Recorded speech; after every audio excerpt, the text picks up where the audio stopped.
Ora, para o primeiro exercício deste último exercício de avaliação, vamos então corrigir. Portanto, precisamos de criar um algoritmo que, através de uma função com parâmetros e retorno booleano, retorne se um número é par. Isto pode ser, então, criado através de uma função que devolve um booleano, chama-se é par, recebe um integer como input e retorna o quê? Se este input é então divisível por 2. No caso disto ser verdadeiro, o número então é par e é retornado um true, e caso não seja, é então retornado um false. Portanto, podemos, a seguir aqui do lado do programa.cs, indicar int primeiro número equals, pode ser o 2, e vamos fazer aqui int segundo número equals 3. Nós vamos fazer então aqui um console writeline a dizer, por exemplo, o número, primeiro número é, e podemos inclusive chamar a função aqui, não é? Portanto, por exemplo, podemos é par e então a seguir chamamos aqui a função é par e colocamos primeiro número e fazemos o mesmo para o segundo número. Passamos como parâmetro o segundo número. Se corrermos esta função, ou este programa,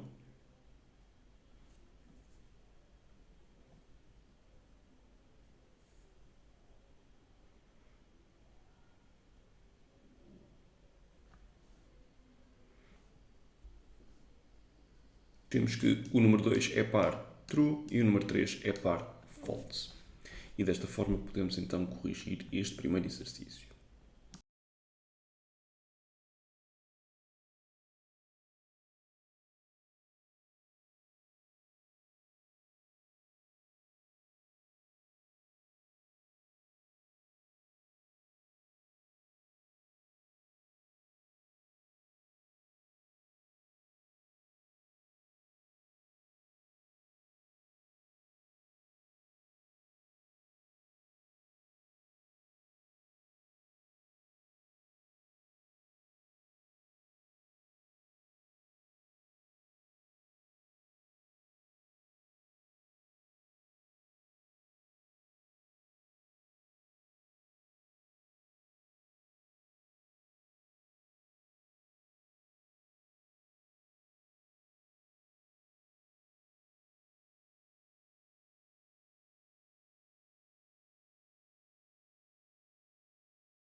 Para o nosso exercício 3, temos então que precisamos de criar uma função que receba um número inteiro positivo e retornar o número de divisores deste mesmo número.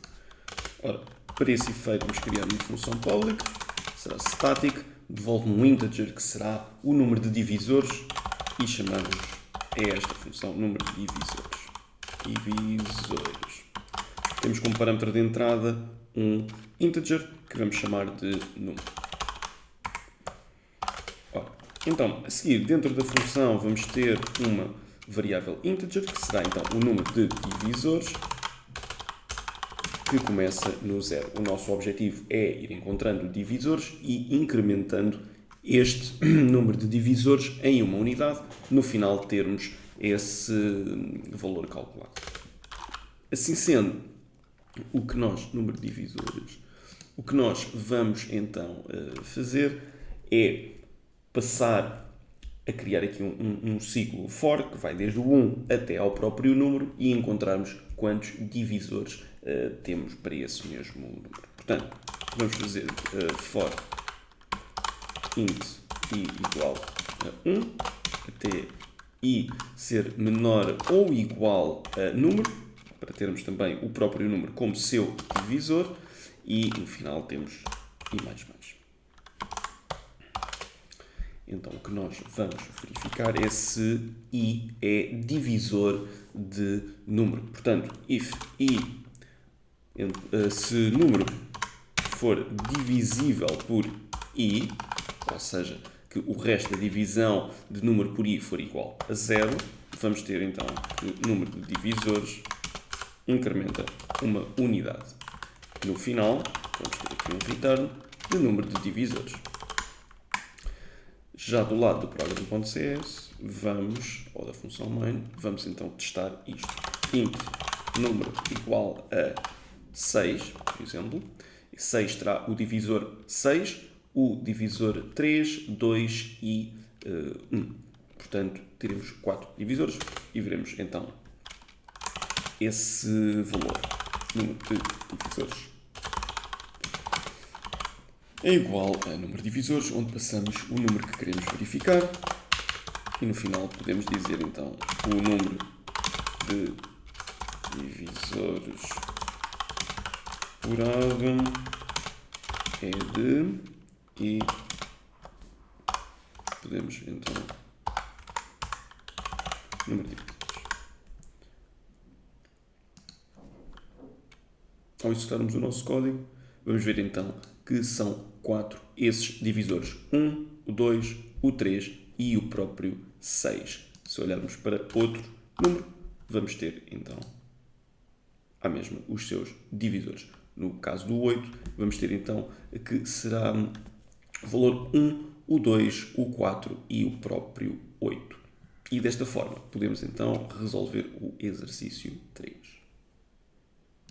Para o nosso exercício 4, temos então, cria uma função que receba dois números inteiros e retorne true se forem iguais, false caso contrário. Portanto, para este efeito, podemos criar uma public, teremos aqui static bool,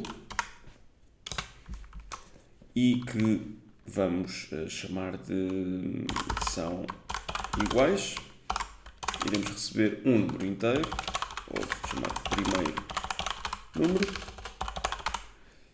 O segundo input será então o segundo número.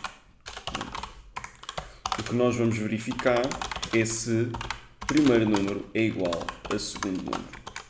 No caso de este retorno booleano ser true, então é dado um valor true para quem chama a função. Portanto, se o primeiro número for igual ao segundo número, caso o primeiro número e o segundo número sejam diferentes, esta verificação booleana irá retornar um false e então os números não são iguais. Podemos então dizer int, isto já do lado do main, primeiro número é igual a 3, int segundo número é igual a 4, e podemos fazer um console write line a dizer o quê? Ora, primeiro e segundo número são iguais, e a seguir chamamos a função aqui, que são iguais, onde passamos primeiro número e segundo número. Se executarmos o nosso código, vamos ver então que primeiro e segundo número são iguais, equals false, se eu colocar os números como iguais. Primeiro e segundo número são iguais, equals true. E desta forma podemos corrigir o exercício 4. Já na nossa parte 2, vamos olhar para o exercício 1, que consiste em criar um algoritmo que leia um número inteiro positivo e determine se o número é perfeito. Um número é perfeito quando é igual à soma dos seus divisores próprios, excluindo ele próprio. E temos aqui como exemplo, o 6 é um número perfeito porque os seus divisores, exceto ele próprio, o 1, o 2 e o 3, e quando somamos estes três números, obtemos 6, que é o próprio número. Deixo também aqui em baixo 3 primeiros números perfeitos como exemplo. Portanto, podemos depois testar com o 6, o 28 e o 496. Portanto, o que nós podemos fazer é criar uma função public, será static, devolve um booleano, vamos chamar é perfeito e recebe um número como integer. Então, o que é que nós vamos fazer? Vamos criar uma variável onde iremos guardar a soma dos números perfeitos, dos divisores deste número, e se depois, no final, essa soma que nós vamos obter for igual ao próprio número, vamos dizer que o número é perfeito ou não. Mas, em primeira instância, o que nós vamos sempre perceber é vamos buscar os divisores e depois vamos somar esses divisores a uma... incrementar essa mesma variável com esse resultado da soma. No final, verificamos tudo. Portanto, int soma de divisores, vamos dizer que é 0 no início, e vamos então criar aqui um ciclo for para começarmos a percorrer os possíveis divisores deste número. Começamos com i igual a 1 até i inferior a número e não inferior ou igual, uma vez que nós não queremos o próprio número a ser considerado como divisor, okay? Tal como está aqui no enunciado, excluindo ele próprio. Assim sendo, no final vamos fazer i++. E o que nós vamos verificar é se este número é então, este i é um divisor de número. Ou seja, se número dividido por i, se tem um resto zero. Caso isto seja verdade, vamos dizer que a soma de divisores será então atualizada com o valor de i. Significa então que i é um divisor de número. Após nós operarmos ou iterarmos estes divisores todos e já temos a soma dos divisores, vamos dizer o quê? Return soma de divisores igual a número. E isto irá devolver se a soma dos divisores é igual ao próprio número. Caso seja verdadeiro, então o número é perfeito e é retornado um true. Caso contrário, é então retornado um false. Podemos então aqui do lado do main fazer justamente esses testes. Ora, int número igual a 6 e vamos a seguir fazer um console writeline a dizer o número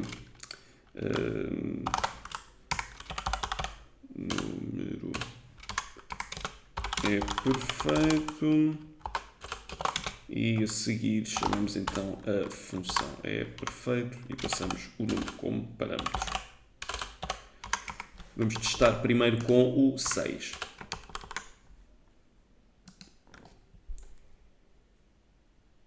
E temos que o número 6 é perfeito, true. Vamos testar agora com um que não é perfeito, nomeadamente o 7. e temos que o número 7 é perfeito. False, vamos testar com o 28 e o 496. Portanto, 28. O número 28 é perfeito. True. E o 496 iremos testar também. E também temos a indicação que é perfeito. Podemos testar mais um, só para indicar que não é perfeito. E desta forma podemos resolver o exercício 1 da parte 2. Ora, para o nosso exercício da parte 2, exercício 2, vamos então criar um algoritmo que leia um conjunto de números inteiros, terminando quando o utilizador introduzir o 0 e determine a quantidade de números introduzidos, excluindo o 0, e a média de valores. Para este efeito, eu vou criar uma função public, static, eu vou devolver a média através de um double, okay? E depois devolvo também a quantidade através de um out. Portanto, public static double, vamos chamar média e quantidade. Vamos optar aqui por um segundo retorno, out int quantidade, que será para eu devolver esta informação. Qual é aqui o objetivo? É eu ir somando então números e depois dividir pela quantidade de números introduzidos, tendo em conta que o 0 pode impactar nesta verificação. Portanto, o que é que eu vou precisar? Vou precisar de uma variável soma que vou igualar a 0. Vou também recolher o input do utilizador para uma variável inteira que também será 0 e vou inicializar a quantidade a 0 também. Dado que eu vou precisar de iterar estes inputs do utilizador, eu vou fazer um ciclo do while, que corre pelo menos uma vez, e verificar se o input do utilizador foi 0 ou não, e de seguida fazer depois as minhas atualizações de variáveis. Portanto, o objetivo é criarmos aqui um do while, portanto, iterar enquanto o input do utilizador seja diferente de 0 e pronto. Enquanto isto for então diferente de 0, o que é que nós vamos fazer? Para já vamos fazer aqui um console writeLine para pedir ao utilizador a introdução de números e podemos fazer isto através de introduza o... Como temos uma quantidade como contador, podemos utilizar isto também. Ora, quantidade mais um número. E fazemos depois a seguir aqui um contra-barra T. Entretanto, tiramos também aqui o line. Pronto, serve para eu indicar, introduzo o primeiro, o segundo, o terceiro número. Depois eu vou atualizar a variável input com o convert.inConvert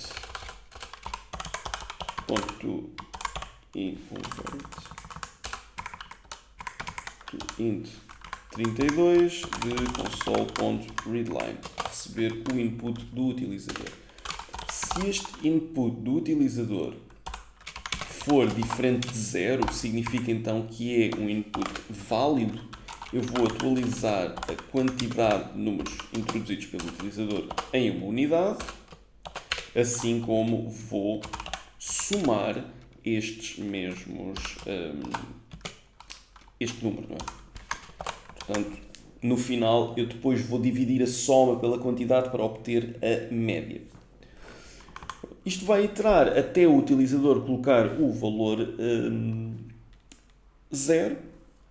A seguir, o que eu vou verificar é se, imaginando que o utilizador coloca um 0 logo na primeira run, eu não posso chegar e fazer a soma a dividir pela quantidade, porque a quantidade vai ser 0 e eu vou estar a dividir 0 por 0 e vou ter aqui uma exception. Portanto, o que eu vou verificar é se a quantidade de números introduzidos pelo utilizador for 0, no caso disto ser verdade, é aqui só um safeguard. Nós vamos retornar que a média é 0 e a quantidade, por sua vez, também será 0, porque não foi atualizada aqui.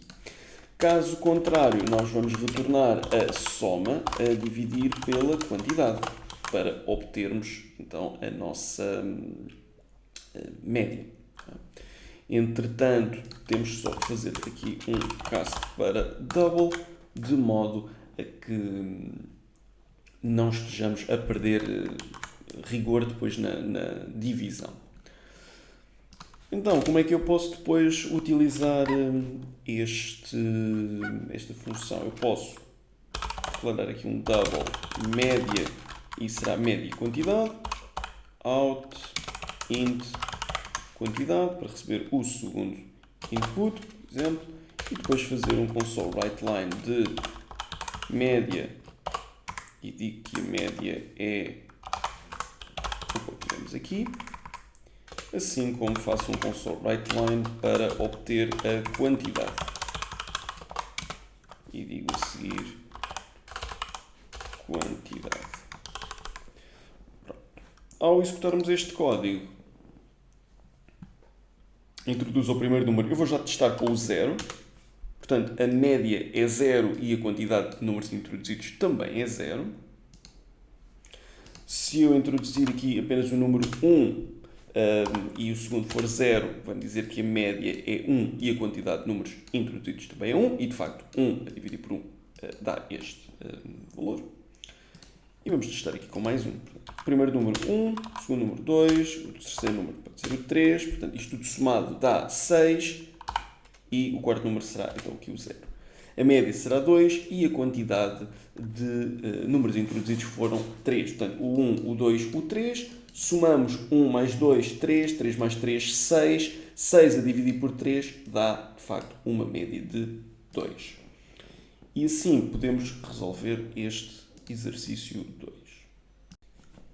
Ora, para este exercício 3 temos que criar um algoritmo que peça ao utilizador um número inteiro positivo e escreva todos os números entre 1 e esse número. Para cada número indique se é par ou ímpar. Exemplo, entrada 3 e a saída é 1 ímpar, 2 par, 3 ímpar. Okay? Desta forma, eu vou criar aqui uma função public static. Eu vou fazer os console writelines diretamente nesta função, em vez de termos aqui qualquer retorno, dado que a avaliação é feita então dentro da função para se é par ou ímpar. E para trazermos essa informação para fora, poderíamos ter de criar uma estrutura de dados um pouco mais complexa e delegar à função main essa responsabilidade de impressão. Contudo, para simplificar, vamos fazer desta forma com o console writeLine dentro da função. Portanto, então, nosso public static void e iremos ver par ou ímpar e iremos receber um int número. Então, o que é que nós vamos fazer? Vamos criar um ciclo for e vamos iterar desde 1 até esse número, verificar se é par ou ímpar e escrever no ecrã.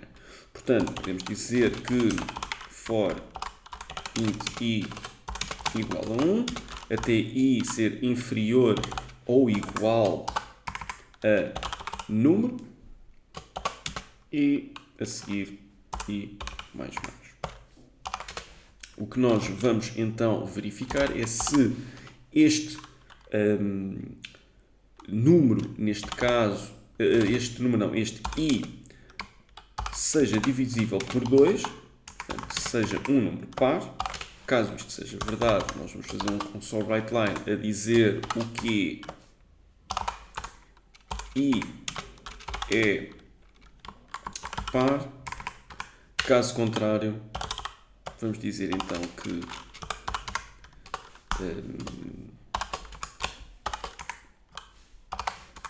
i é ímpar. Desta forma, podemos então ter int número igual, vamos utilizar o 3 como exemplo, e chamar a função para o ímpar, passando o número 3. E vamos executar aqui o nosso código. E vamos ter 1 é ímpar, 2 é par, 3 é ímpar. Podemos aumentar aqui para o 5. E temos então 3 é ímpar, 4 é par, 5 é ímpar. E temos sempre desde o 1 até ao número que nós estamos a utilizar como finalidade, este número. Desta forma, podemos então resolver o nosso exercício 3. Para o nosso exercício 1 da parte 3, temos o seguinte: crie as classes necessárias para representar diferentes tipos de veículos. Para isso, devemos então criar uma classe veículo com uma propriedade de nome do tipo string, um construtor que receba o nome como parâmetro, reescrita do método toString para apresentar o nome do veículo, e então, a seguir, temos crie duas classes que herdam do veículo, carro e moto, e implementar em cada uma destas classes, portanto, carro e moto, o seguinte: na classe carro, um método conduzir que retorna o carro está a ser conduzido. Na classe moto, um método acelerar que retorna a moto está a acelerar. Portanto, estes retornos serão aqui do tipo string. Cada classe deverá ter um construtor que receba o nome e envie para o construtor da classe base, que será então veículo. Assim sendo, vamos começar por criar esta parte da classe veículo. Para esse efeito, eu vou criar então um novo ficheiro, ao qual vou chamar de veículo.cs. E o que é que nós temos? Esta classe veículo tem que ter uma propriedade nome do tipo string e um construtor que receba nome como parâmetro, e reescrevermos o método toString. Portanto, para esse efeito, eu vou então dizer que tem uma propriedade que eu vou inclusive dizer que é do tipo string e que vou chamar de nome. Não vou querer que seja alterado fora da classe este nome, portanto, um private set. Depois, o que é que nós precisamos? De um construtor que receba então string nome e inicialize a propriedade nome, portanto, desta forma, e temos a seguir de reescrever o método toString para devolver o nome do veículo. Portanto, vamos a seguir dizer que public override do toString, onde vamos retornar uma string, a dizer, por exemplo, o nome do veículo é, e a seguir dizemos nome. Desta forma, o que é que nós temos? A classe veículo criada, uma propriedade de nome do tipo string, portanto, isso também já temos aqui. Temos então o construtor que recebe o nome como parâmetro, também já temos. A reescrita do método toString para apresentar o nome do veículo, também já está. Portanto, falta-nos então esta parte. Criar duas classes que herdam de veículo, que são o carro e a moto. Então, o que eu vou fazer é adicionar uma, vou chamar de carro.cs, herda de veículo, vai-me imediatamente dizer que temos um erro, porque precisamos de um construtor. Portanto, vamos criar um construtor que recebe uma string nome e passa então para o construtor de base essa mesma informação. A seguir, dentro deste próprio construtor, não temos essa necessidade. Ora, entre cada subclasse nós temos que criar... Bem, podemos já criar a moto também e criar o construtor. Dessa forma, eliminamos logo este passo e depois vamos a cada uma delas e criamos os métodos adicionais. Portanto, vamos criar a classe moto.cs e a moto também herda de veículo. Também terá um construtor que irá receber o nome e irá passar este nome para o construtor da classe base.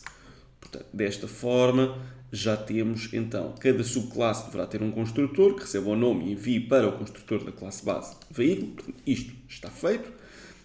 Já temos então A parte do veículo também já está criado e já tem estas funcionalidades, portanto, a propriedade nome, o construtor que recebe o nome como parâmetro, reescrita do toString e já criamos as outras duas classes.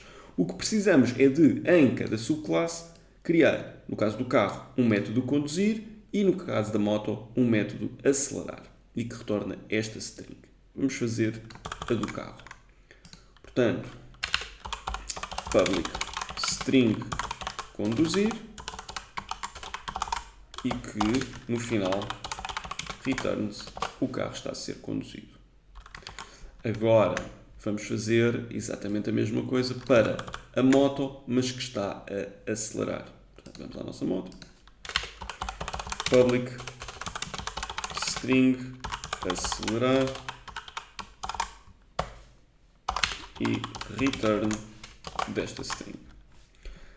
Desta forma, temos então todos os nossos bullet points cobertos, classe veículo, classe carro, classe moto também criados.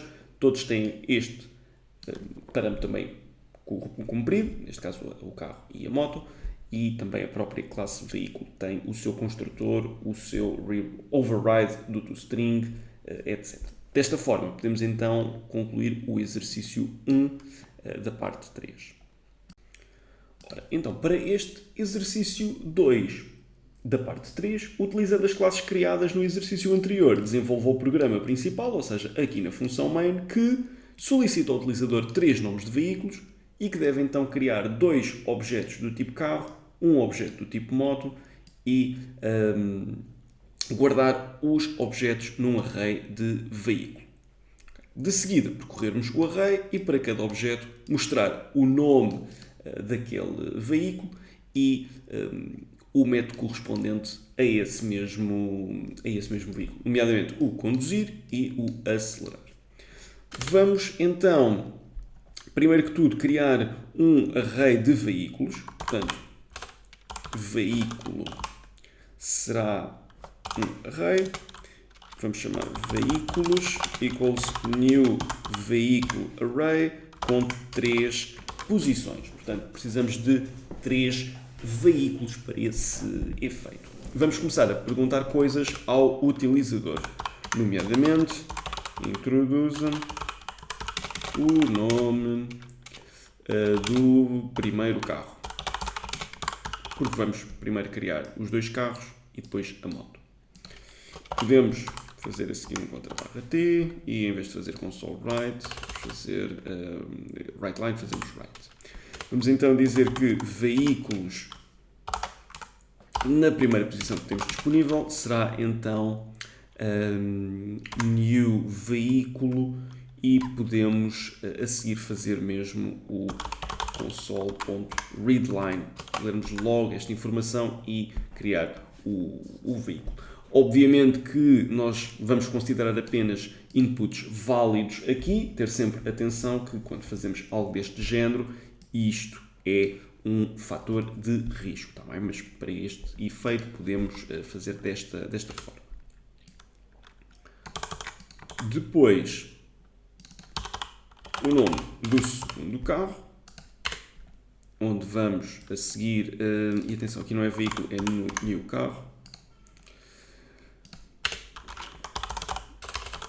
Veículos no índice dado 1 será equals new carro com console.readline.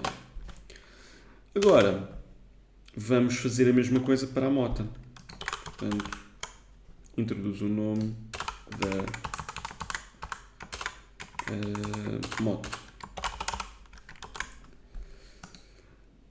e vamos fazer então veículos no índice dado equipa do 2 equals new moto, em que fazemos então um console.readline. Então já estamos a cumprir estes primeiros passos, portanto já criamos então 2 objetos do tipo carro e um objeto do tipo moto com base no input dado pelo utilizador. De seguida, percorrermos então o array e para cada objeto mostrar o nome e executar o seu método correspondente. Portanto, podemos fazer um for each, onde vamos dizer por cada veículo que chamamos veículo na collection veículos, por cada veículo na minha collection de veículos. Vamos então mostrar o nome, portanto, vamos dizer, podemos dizer veículo.string para ser uma coisa mais simples. E a seguir temos que executar o método correspondente. Conduzir se for um carro, acelerar se for uma moto. Portanto, o que nós vamos a seguir fazer é verificar se o veículo que nós estamos a tratar é um carro. E a referência para este carro vamos chamar de carro. Caso isto seja verdade, vamos dizer então carro. Aliás, temos que fazer console writeline de carro.conduzir. Caso contrário, else if, podemos dizer então que o veículo é então is moto, e para esta referência vamos utilizar o nome moto. Vamos dizer então console writeline de moto.acelerar. E temos então tudo o que precisamos. Estamos a criar os 3 objetos, percorremos o array, para cada objeto estamos a mostrar o nome e estamos a executar o método correspondente. Vamos então testar o nosso código.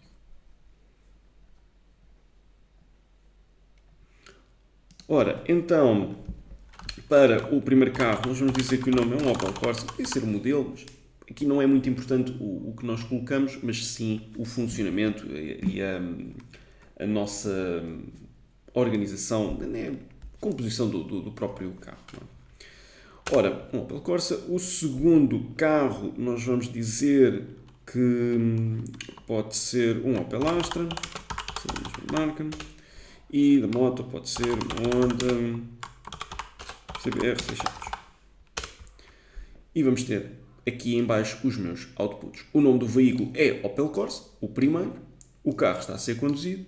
O nome do veículo é Opel Astra, é o meu segundo carro. O carro está a ser conduzido. O nome do veículo é Honda CBR 600 e a moto está a acelerar. Portanto, eu consegui iterar todos os veículos e executar os métodos correspondentes com base no tipo no type propriamente dito daquele objeto. Desta forma, podemos então resolver o nosso exercício 2 e concluímos assim a correção destes exercícios todos.